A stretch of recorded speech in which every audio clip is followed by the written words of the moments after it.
What's up, everybody? A Sparrow with a Gun here from Sleepless with another episode on the Space Engineers Inspiration series.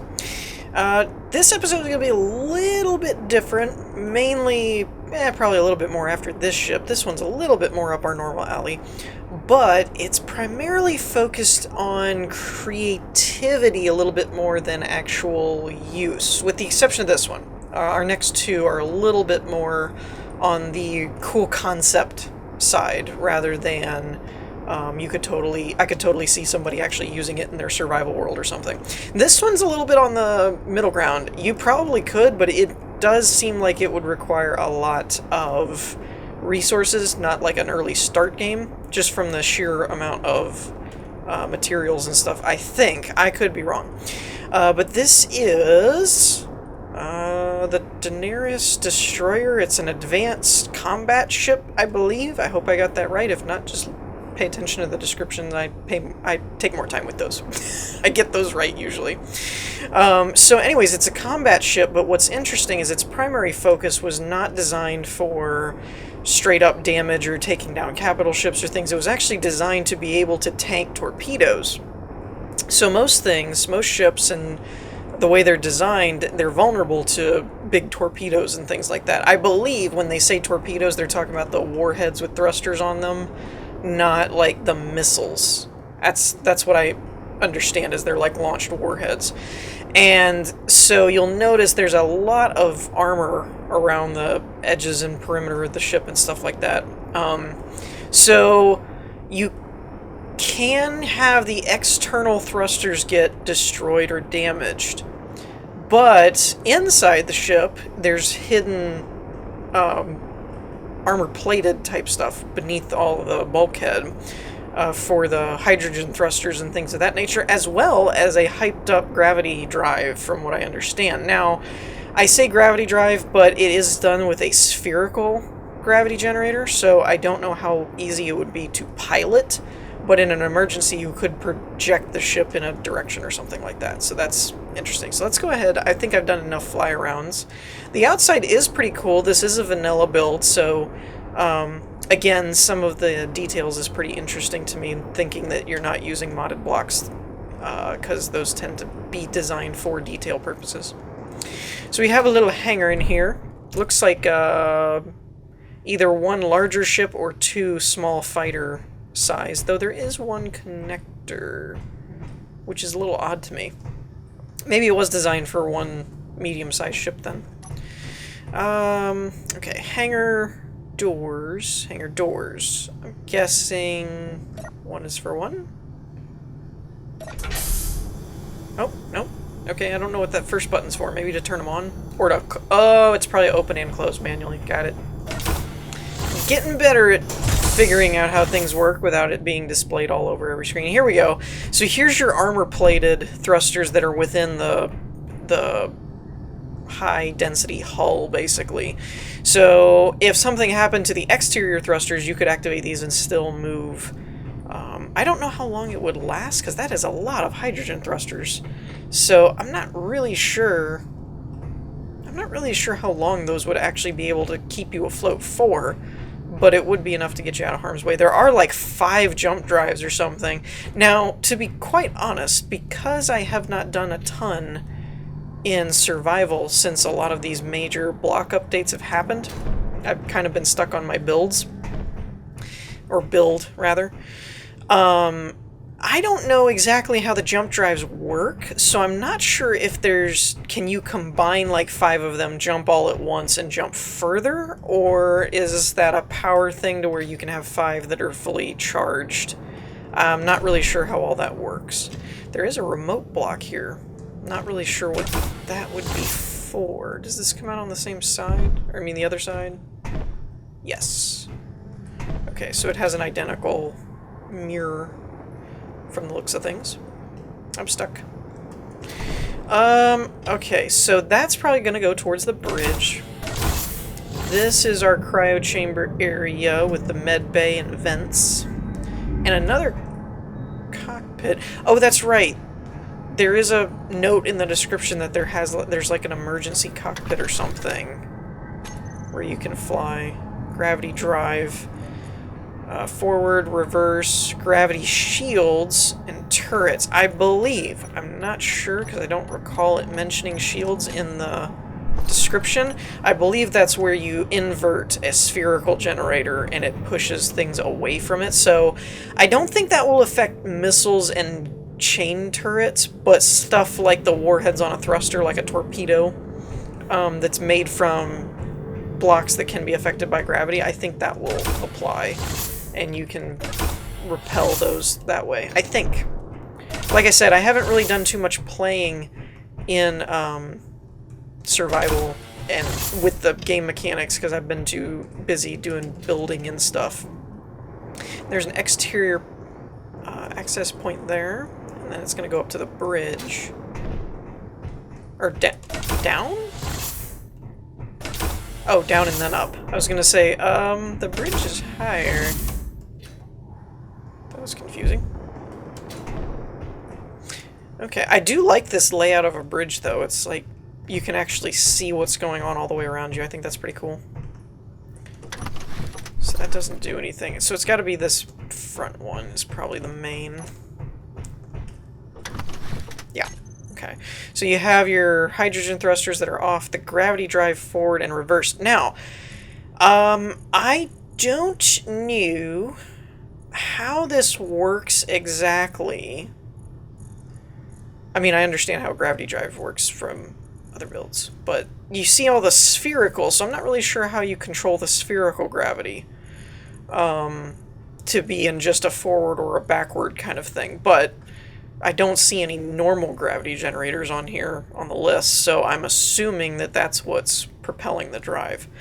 And there are a lot of artificial mass blocks. We didn't really see a whole lot of them, but if you look at the screenshots in the description, or I mean in the workshop file, you can see the pretty much the guts of the ship out when the hull's not around it, and you can see there's a ton of artificial mass blocks, which is kind of... We saw them a second ago. I was just looking at them. There they are. So you have all these, and that's probably just for the gravity thing. Now, from what I've read in the description, this drive is very fast. So we're going to try the gravity drive here real quick. 3 is forward, right? Okay, so you do speed up pretty quick with that. That would be a good, in an emergency, just flip on your gravity drive and go crazy. Though, I can't help but notice, this does say it turns on. I wonder if that's negating it in some way. Anyways, so yeah, that's this. That's this ship. It is a really cool idea, though. I like the idea that it can take torpedoes and stuff and not just completely lose your ship type of thing. So anyways, that's going to wrap things up for this one, so let's move on to the next one. Alright, so next up we have this gray room. I mean, totally innovative, totally creative. Look at this.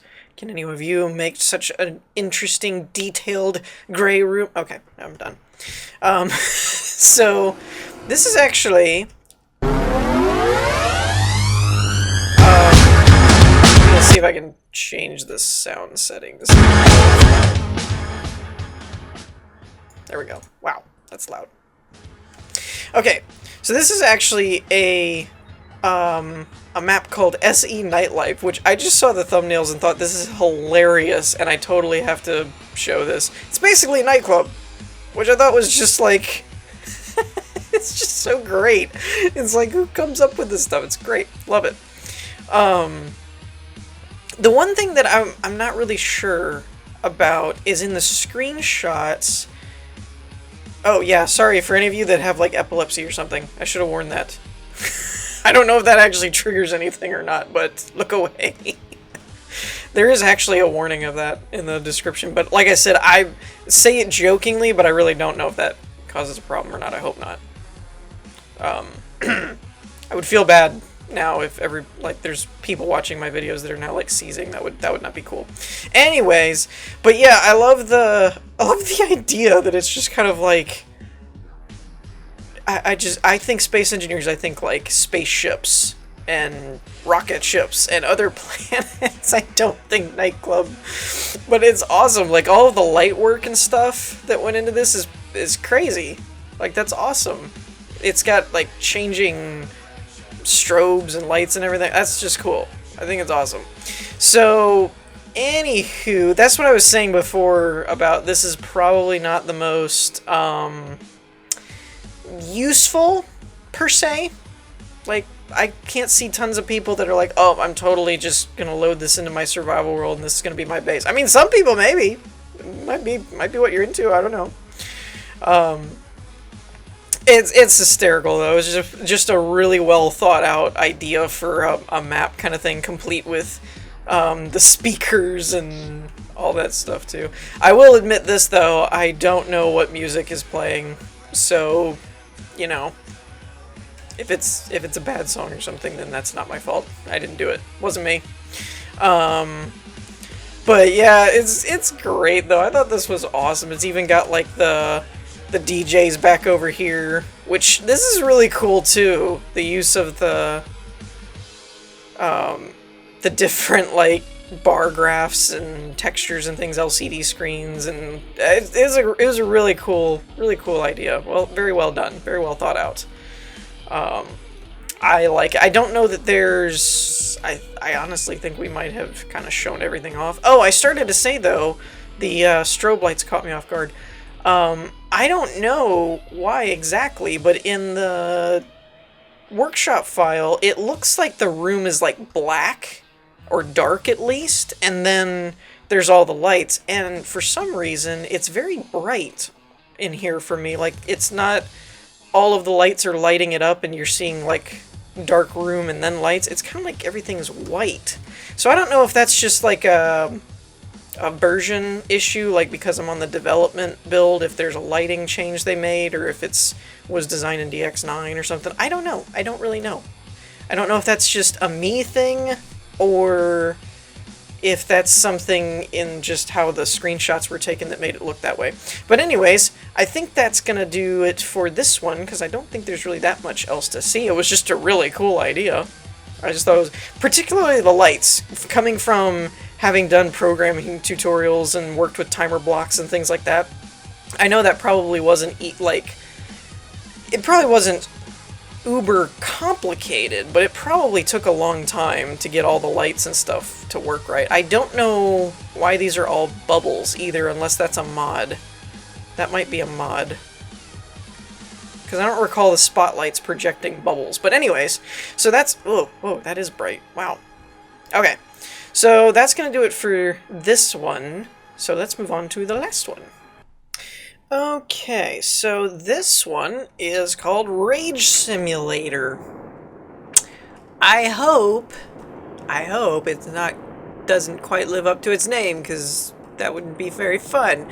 But again, going back to the whole things that probably aren't that practical in the game, but really just a cool idea, I thought this was great. It's another one of these mini-game type things. We did one of these a long time ago. I believe it was like a Tetris type thing, where the projector built the blocks and stuff, and then you played Tetris, basically. This one's a little different. It reminds me of those older shake the... or move the ball type of thing, move the platforming, get the ball to go where you want it to go kind of thing. Though, I'm not entirely sure how this works exactly. Because it talked about, like, positioning the ball, but I don't see... it's kind of, like, already there. So you're supposed to move this, which is you move the mouse and move the platform. Woo! And then there's camera angles, which is these 1 through 5. Oh, that's cool! Okay. So, where's the ball? I totally don't see it now. Oh, there it is, down there at the bottom. Okay. I'm not really sure which way I'm supposed to be moving this. Okay, I gotta get out of the camera mode for a minute. I gotta see what I'm doing. I can't get the ball to come out. It's stuck. Oh. Wait. Maybe. Dang it. I can't get the ball to go. It's this camera angle, man. I don't know where I'm moving.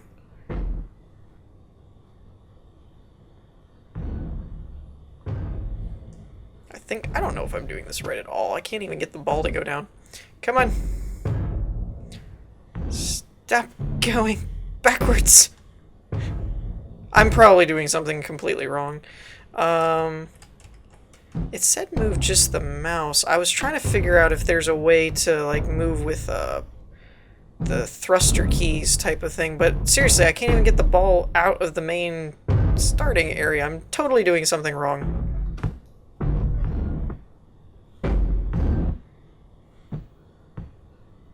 I don't know what I'm doing.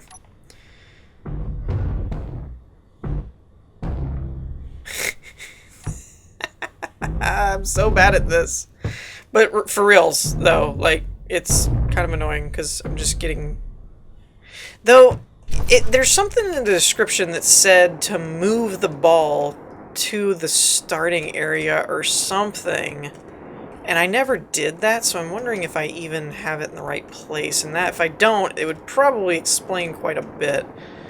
But mainly, I don't know how to get over there. Like, I think it talked about the green or something. Or is that where you're supposed to go to win? That might be where you're supposed to win from. But to be quite honest, I don't fully understand the game mechanic. And I know that's probably bad, because it doesn't really even look that complicated. But I can't get it to go in different directions. And that's kind of the biggest issue I'm running into. Is like, I guess... See, it's like that. If I tilt one way, then it bounces and goes back. It just keeps wanting to go back to the left. I cannot get it to come out further. And that's what I don't understand about what I'm doing here. It's like there should be gravity or something that makes it roll in a direction, and right now it's just stuck. So this is the Rage Simulator. I get it now. You... The Rage Simulator is not coming from not being able to complete the game, it's not being able to play. I'm doing something wrong. This cannot be the right way to do this. It just can't. Oh, wait. Things are happening. Things are happening. Maybe. See, then it rolls back down. What are you doing? If you roll it one way, then it works. Oh, there we go. Maybe... Come on. Keep it rolling.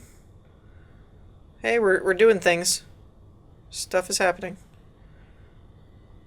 We're getting it. Come on.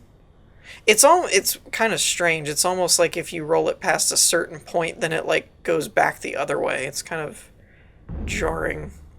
Maybe it's just the bounce. Maybe I'm probably doing too much in a direction and it's causing it to bounce, which is not the intended behavior, is probably what I'm doing wrong. Because I've started kind of moving it a little slower, and now it seems to be working a little bit better, so that's probably what's going on. Though now it's crawling. Okay, and I already don't like you. No. Haha! Success. Okay. Go that way. Yeah, so that's the only part I've had an issue with on this so far, is just learning the... Like this, it's fully up, but it's not going anywhere. And if I go down, then it rolls back down, so it's kind of like there should be a further way to get it up. I don't know. The physics are the weird part. It's not so much the... No! Okay. Okay. Okay. Sure, why not? That works. Totally probably not how that's supposed to go.